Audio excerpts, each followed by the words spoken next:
Et salut tous amis, c'est CryptoPartage, c'est un plaisir de vous retrouver pour cette vidéo d'analyse du 28 avril 2021. On se retrouve avec une map qui corrige très légèrement puisque le Bitcoin est actuellement aux alentours des 54 000 dollars, il est monté jusqu'à 55 000 hier. Donc là voilà, très légère correction. Ethereum 2600 dollars quasiment, il nous a fait un nouvel ATH hier. Très léger, mais il y a un nouvel ATH pour Ethereum. On va voir ce que cela peut induire sur les graphiques. Du côté du reste des altcoins, bon, je vais tout de suite me focaliser sur sa belle perf de Matic, qu'on a pas mal analysé cette semaine. Il est venu chercher les 0,90 dollars. Je pense que voilà, là, ça peut être la fin de ce mouvement haussier en termes au niveau du court terme. Pour Matic, Polygon aussi, c'est son nouveau nom. Donc plus 20%, 0,70 ce matin au réveil. Le Binance Coin 550 dollars. Et globalement, on a quand même pas mal d'alts qui corrigent très légèrement. Polkadot moins 5, moins 10% pour Solana. XRP pareil, moins 6%. Comme toujours, n'hésitez pas à penser au petit like au début de vidéo, au petit commentaire et aussi au petit abonnement pour les nouveaux. Ça permet de développer la chaîne et surtout ça permet de remercier mon travail que j'effectue tous les jours avec ces analyses du jour. Et puis pour les personnes qui veulent peut-être un peu plus de contenu sur les crypto-monnaies, il y a aussi les autres réseaux sociaux comme Twitter, Insta et le Discord. La première semaine de snapshot pour l'éligibilité au airdrop du token MEX pour le Mayer Exchange est terminée. Vous pouvez maintenant d'ores et déjà voir, vérifier si vous allez recevoir ou non des tokens MEX. Donc comment on fait? Vous allez sur votre portable, vous tapez Mayer Exchange, ça va vous amener sur ce site. Enfin, juste avant de faire ça, vous allez d'abord sur le wallet Maillard que vous disposez sur votre portable en application. Vous copiez l'adresse de dépôt, vous allez dans Deposit, vous copiez l'adresse de dépôt et vous venez la coller ici, hop, tout simplement. Et ça va vous donner tous les Elrond qui ont été pris en compte pour l'airdrop qui va suivre d'ici très peu de temps. Là, on va être sur la deuxième semaine de snapshot, donc deuxième prise de screen, tout simplement des comptes. Le réseau prend des screens des comptes pour voir combien vous avez d'Elrond et pour ensuite reverser les tokens MEX. Le CEO de Visa hier, lors de la présentation des résultats trimestriels, qui déclare que les cryptos sont un secteur sur lequel nous allons fortement nous pencher et je pense que nous sommes extrêmement bien positionnés. Alors ça fait suite évidemment à la news qu'ils ont annoncé sur l'USDC en partenariat avec Crypto.com il y a de ça quelques semaines maintenant je crois. Mais nul doute voilà, que Visa ne cachait plus leurs ambitions d'intégrer, de démocratiser les crypto-monnaies. Et évidemment ça c'est que du bon pour nos cryptos. Les volumes des plateformes d'échange décentralisées que l'on appelle aussi DEX qui deviennent vraiment astronomiques, c'est ce que nous montre The Cryptomat à travers ce graphique que je vais vous mettre en grand écran. Voilà, donc vous voyez au premier trimestre de l'année dernière, en 2020, on était à 3 milliards de volume d'échange sur ces plateformes. Et regardez, actuellement, on est donc à 217 milliards, donc une progression de plus 8000%. Et ça montre vraiment toute la démocratisation qui est en train de se faire sur les crypto-monnaies et surtout tout l'argent qui est en train de rentrer sur les crypto-monnaies. Vraiment, on n'est plus dans le même monde. Jérôme Powell, président de la Fed, qui va aujourd'hui, parce que ça du coup c'est le tweet qui date d'hier, va prendre la parole lors d'une conférence de presse et ça pourrait évidemment impacter énormément les marchés, donc soit à la hausse ou soit à la baisse. C'est ce que nous a informé hier Vincent Gann au cours de son émission. Je crois que c'est tous les mercredis, il nous fait un petit brief sur les crypto-monnaies et notamment il nous fait une petite partie fondamentale en début de vidéo qui est très intéressante je trouve. Donc voilà, il nous informe que ce genre d'annonce, que ce genre de conférence de presse donc de Jérôme Powell, comme je l'ai dit, qui est président de la Fed, pourrait avoir un impact sur les marchés classiques, mais sauf que vu que les marchés classiques c'est plutôt les cryptos qui sont pas mal corrélés avec les marchés classiques. Si jamais les marchés classiques venaient à chuter, il faudrait s'attendre aussi à une chute sur nos crypto-monnaies. Donc je pense que voilà, c'est une conférence de presse à suivre. Autour d'Eminem de lancer ses premiers NFT. Donc ces NFT sont disponibles sur la plateforme Nifty Gateway. Et les premières pièces se sont déjà arrachées avec notamment un NFT qui s'est vendu pour plus de 100 000 dollars. On poursuit avec les NFT, mais juste avant de vous parler de cette news, je voulais vous montrer, donc tout simplement vous informer que les NFT spéciales pour les 10 000 abonnés seront disponibles dès jeudi, normalement, c'est quasiment sûr. ils sont terminés, il faut juste qu'on qu'on les mette en ligne. Donc on ne sait pas encore si on va le faire sur Ethereum. Enfin, c'est quasiment sûr qu'on va faire sur la blockchain Ethereum parce que en fait ça dépend des frais. On ne voulait pas voilà, que vous payiez des frais astronomiques, mais depuis quelques jours ils sont en train de diminuer. Donc il y a des chances qu'on réussisse à finalement déployer tout ça sur la blockchain Ethereum. Voilà, j'espère que vous serez au rendez-vous. Vraiment, il a fait du très bon boulot. C'est un abonné. Moi, je suis super content du résultat. J'attends vos retours évidemment avec impatience. On repasse donc sur cette news qui est la plateforme Binance qui va lancer une place de marché de NFT en juin. Et vraiment, elle semble avoir pour ambition de vouloir être la plateforme NFT grand public vraiment qui va ouais, la plateforme NFT qui s'imposera en tant que première et leader du marché et ce qui est très intéressant c'est que ça ne va pas être juste une plateforme NFT basée sur la Binance Smart Chain comme on aurait pu l'imaginer, mais non, elle veut vraiment être multiplateforme, en tout cas c'est ce qui est dit dans l'article, donc ça c'est très intéressant, donc à suivre évidemment comment Binance va réaliser tout ça. Et on va conclure avec cette news, donc les mineurs de Bitcoin de la province chinoise qui avaient été touchés par la saison sèche et qui du coup avaient dû arrêter leur minage et ça avait fait énormément chuter le hash rate du Bitcoin. Et du coup on avait un petit peu associé la correction du Bitcoin à ce fait là, puisque on avait vu, je vous avais partagé un graphique notamment du lien entre le hash rate et le prix du Bitcoin, et vraiment on voyait que ces deux courbes se suivaient un petit peu, et dès que le hash rate diminuait, le prix du Bitcoin diminuait. Alors après, est-ce que c'est l'unique raison? Non, je pense pas, mais c'est possible, c'est peut-être quelque chose qui voilà, explique pourquoi la correction est venue aussi profondément. En tout cas, là vous pouvez le constater, les mineurs sont en train de reprendre petit à petit leur travail. Donc en théorie, voilà, le Bitcoin peut aussi peut-être repartir aussi à la hausse et c'est ce qu'on constate depuis hier ou avant-hier avec cette remontée jusqu'à 55 000 $. Allez, on se retrouve pour l'analyse du Bitcoin. On va débuter en 4 heures comme souvent. Alors on peut constater cette formidable poussée qu'on a eue ces derniers jours pour nous mener jusqu'à quasiment 56 000 $. Avec cette mèche-ci. Maintenant, voilà, ça saute plutôt aux yeux. On va venir retester finalement ce support des 53 000 $. Donc ça, c'est le premier support qu'on va avoir en H4. Donc à voir si on réussit à se maintenir dessus. Il y a des chances. En plus, vous voyez, les moyennes mobiles vont se recroiser boule ici. On va pouvoir aussi s'appuyer dessus. Donc vraiment, c'est pas sûr du tout qu'on réussisse à transpercer ce niveau et revenir plus bas sur le Bitcoin, puisque évidemment ici on a piégé énormément de personnes finalement. Déjà on a liquidé beaucoup de shorters ici avec cette mèche et par ensuite le pump, et aussi on a aussi énormément de personnes qui s'attendaient à un retour à 45 000 $, voire même plus bas pour recharger, et finalement là elles sont un peu en PLS en espérant que le cours revienne les chercher. Est-ce que le cours va le faire? On ne sait pas, mais en tout cas on sait qu'il y a pas mal de douleurs qui s'est accumulé par là finalement sur Bitcoin. Si on se met en daily, qu'est-ce qu'on peut constater? Alors vraiment ce niveau là pour moi des 55 000 $, c'est là où on a buté, vous pouvez voir, il est très important. Vous allez voir pourquoi. Si on met un petit Fibonacci, il correspond exactement au niveau 0,5, donc à 50% de ce mouvement, et c'est très important ça quand vous faites des rebonds, parce que là au final c'est un rebond. En gros le cours il fonctionne toujours de la même manière, il fait des vagues, une vague baissière est forcément suivie par une vague de hausse, tout le temps, on descend jamais. Là c'est pas possible, il n'aurait pas pu descendre comme ça à l'infini, non, il y a tout le temps un rebond à un moment, et ce qui est important de voir c'est la force de ce rebond, et le niveau, si le rebond réussit à faire plus de 50%, c'est quand même très intéressant. Et en vrai, les 50%, c'est quelque chose de pivot.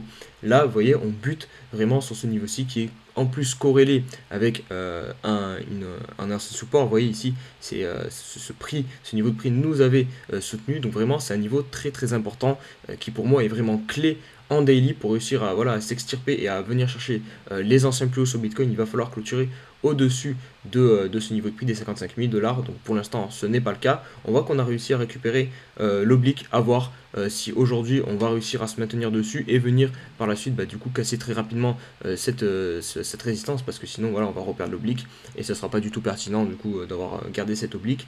Mais en tout cas là on va avoir droit du coup à la vague de baisse. Regardez, on a eu cette vague de hausse, vague de baisse, pardon, vague de hausse. Enfin, c'est plutôt en 4 heures là qu'on constate cette vague-ci, parce que celle-ci elle est peut-être pas terminée, elle va pouvoir peut-être aller plus loin, mais en 4 heures en tout cas on va avoir la vague de baisse. Et attention, si on pas le niveau des 53 000 $, on voit que ce niveau-ci, donc des 51 000 $, et je pense que ça va correspondre aussi si on met du coup un petit Fibo ici, hop, ouais voilà, vous voyez, ça correspond aussi parfaitement au niveau 0,5, donc c'est fortement possible qu'on revienne tester le niveau des 51 000 $. Je pense, ouais, pour moi, c'est le scénario, je pense que je privilégierais si je devais mettre une petite pièce, un petit pullback, donc un petit retour sur les 51 000 $, avant pourquoi pas aussi de ranger dans toute cette zone.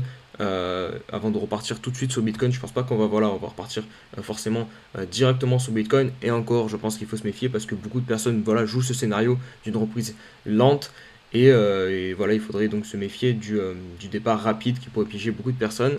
Aussi, comme je vous ai dit dans les news, attention à la conférence de presse de Jérôme Powell qui va forcément avoir un impact sur les cours du marché classique et donc par corrélation sur les courbes du marché crypto. Donc voilà, peut-être attendre un petit peu avant de se repositionner sur Bitcoin. En tout cas, une chose est sûre, vraiment, je vois beaucoup de personnes qui sont frustrées de ne pas être rentrées sur Bitcoin parce qu'elles attendaient les 45 000 $. Mais vraiment, si c'est pour holder encore 2-3 mois, enfin jouer la fin du bull run, j'ai envie de dire, qu'est-ce que vous en foutez d'acheter le Bitcoin à 45 000 ou à 46 000 ou à 48 000? Ça fait une différence vraiment minime pour potentiellement des gains qui seront très gros, parce que si on venait à faire sur un x2, un x3, ou plus encore sur les altcoins, ben, qu'est-ce que vous en foutez d'avoir perdu quelques petits pourcents au départ? Vraiment, pensez à rentrer par palier, c'est vraiment la meilleure méthode. Voilà, il faut pas s'amuser à faire un all-in, non, vous rentrez par palier, c'est pas très grave. Vous mettez plusieurs ordres d'achat à différents niveaux de prix, comme ça vous permet déjà de lisser votre prix d'entrée si jamais on vient plus bas, mais surtout, ça vous empêche que le train reparte sans vous, et ça, c'est quand même très important. Donc voilà, pensez à rentrer par palier. On poursuit avec Ethereum qui continue donc sa folle ascension et aussi à surperformer toujours le Bitcoin. Il est venu faire donc ce nouvel ATH à quasiment, finalement on a atteint les 2700 sur Bitstamp, 2715 exactement. Donc c'est très léger, ça c'est pas forcément bon signe quand on casse pas, quand on break pas avec beaucoup de vigueur un niveau clé comme ça, ça peut faire penser un petit peu au fake out et un retour, voilà, une réintégration dans cette espèce de gros range finalement qu'on a ici, hein, entre les 2500, 2600 $ quasiment et les 2100 $. En plus, vous voyez, on n'a pas eu énormément de volume au moment du break. Donc ça aussi, ça peut porter à confusion. Donc attention, faut se méfier du fake out, je pense, sur Ethereum. On va peut-être venir reconsolider un petit peu avant de repartir tout de suite. Peut-être venir faire un petit pullback sur cette zone-ci de l'ancien ATH, voilà, se poser peut-être 2-3 jours, voilà, seulement pour ensuite repartir, parce que vraiment, je pense pas qu'Ethereum va se stopper ici au milieu, donc à 2600 $. J'avais mis les extensions de Fibonacci, j'ai vu qu'il y en a la 1.4 qui est à 2800 et la 1.6 qui est à 3000 $. Donc je pense que pour moi, c'est les objectifs assez court terme à aller chercher sur Ethereum. Au niveau du MACD, on est bien orienté. Voilà, je n'ai pas plus de choses à rajouter. Vous voyez, on est toujours dans cette structure de canal ascendant, biseau d'élargissement. Là, on a un beau W. Ouais, non, vous pouvez d'ailleurs, je vais vous mettre la ligne de coup hein, ici, hop. C'est pour ça que je vous dis que je pense on va venir peut-être se poser un petit peu ici avant de repartir. Mais ouais, toujours aussi bull pour Ethereum. Point sur le Bake, donc, qui est une plateforme NFT sur la Binance Smart Chain Bakery Swap, il me semble que ça s'appelle comme ça. En tout cas, d'un point de vue de l'analyse technique, on voit que ce niveau des 1,58$ est très intéressant. À chaque fois qu'on a passé ce niveau et qu'on a clôturé au-dessus, on a eu une énorme accélération du prix. Donc vraiment ce niveau des 1,58$ est très intéressant. C'est aussi une grosse résistance, vous voyez ici, ça nous a beaucoup stoppé. Donc vraiment c'est un niveau à surveiller sur Bake. On voit que d'ailleurs la MA21 est pile poil dessus actuellement. Là on a eu une énorme bougie d'accélération encore une fois à la sortie de ce niveau-ci pour venir chercher la TH à 3$. Maintenant attention parce que là on a quand même bien finalement ravalé les vendeurs ont repris un petit peu la main au niveau du court terme. On doit le constater sur les unités de temps un peu plus petites. Maintenant donc il faut se méfier. Au niveau du RSI on est en train de faire une divergence aussi. Regardez, hop, ici c'est plus haut que ici et là pourtant le cours est plus bas que ici.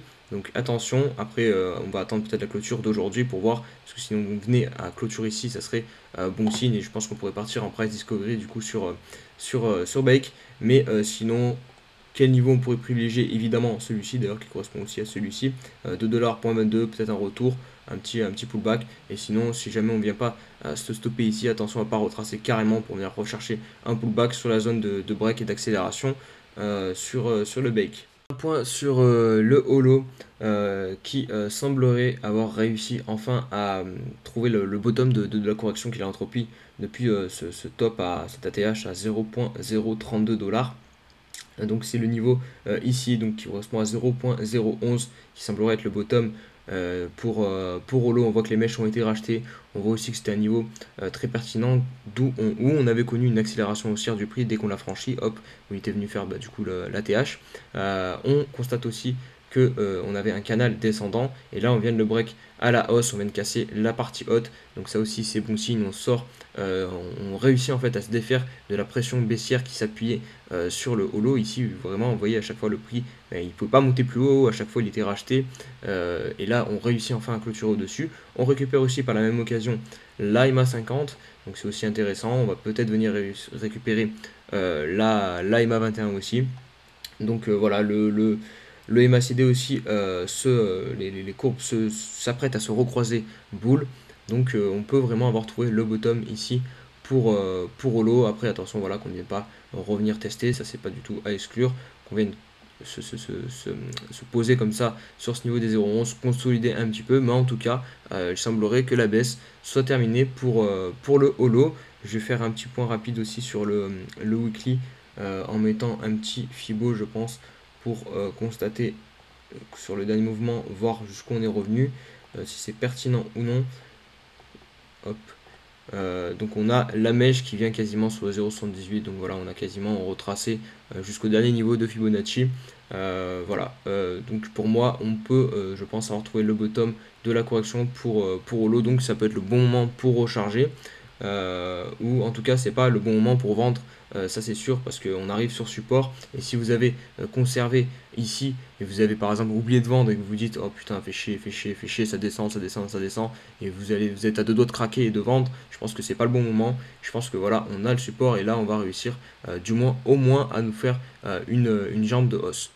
Allez, on va poursuivre avec Monero qui nous fait vraiment quelque chose de sympathique ce matin. Il est dans le vert et il est vraiment surtout tout proche de venir chercher son ATH de 2017. Sacrée performance pour du coup le leader des Privacy Coins, puisqu'il était retombé à 22$, 25$, et là il remonte à 430. C'est vraiment énorme et encore une fois cette zone d'accumulation qui va fonctionner parfaitement bien. Vous voyez, on sort tout doucement, hop, on vient faire le pullback dessus, on refait encore un pullback dessus, puis on monte, on gravit petit à petit les étapes, j'ai envie de dire, avec notamment ici on a eu un petit peu de réaction, hop, on est venu corriger un petit peu et là on vient d'imprimer la nouvelle nouvelle vague de hausse. Maintenant, évidemment, c'est pas le moment de rentrer pour les plus débutants, on ne rentre pas voilà, ici sous ATH, ça peut clairement venir nous repousser plus profondément. Et là, par contre, si on est repoussé, peut-être chercher un point d'entrée. Mais en tout cas, pas ici, parce que vraiment à tout moment, voilà, on peut soit partir très fort en haut, soit partir très fort aussi en bas. Donc il faut rester méfiant. Mais en tout cas, c'est vraiment très beau ce que nous fait le Monero. On voit qu'aussi sur le niveau du RSI, hop, on a réussi à briser ce petit plafond là des 77. Donc vraiment, je pense qu'on a de la marge. Et voilà, si je devais mettre une petite piécette, je pense qu'on peut vraiment tout de suite venir chercher un excès haussier et surtout passer dans la presse discovery. Je pense pas qu'on va se faire repousser, mais encore une fois, voilà, c'est un avis, c'est un instinct. Il ne faut pas se baser sur ça. Et vraiment, même si j'ai cet avis-là, je ne tenterai pas, puisqu'on est quand même sous résistance et en théorie, on a plus de chance de se faire repousser que de passer cette résistance. Et on va conclure la vidéo par le BAT qui a lui aussi connu une bonne zone d'accumulation et un gros pump par la suite avec un joli pullback sur la zone haute, la résistance. On est venu chercher les 1,66$ sur le BAT et là actuellement on corrige. Vous voyez que le Fibo est très bien placé, enfin marche très bien puisque la mèche a vraiment été très précise, elle a touché les 0,5 puis est venue relancer le cours.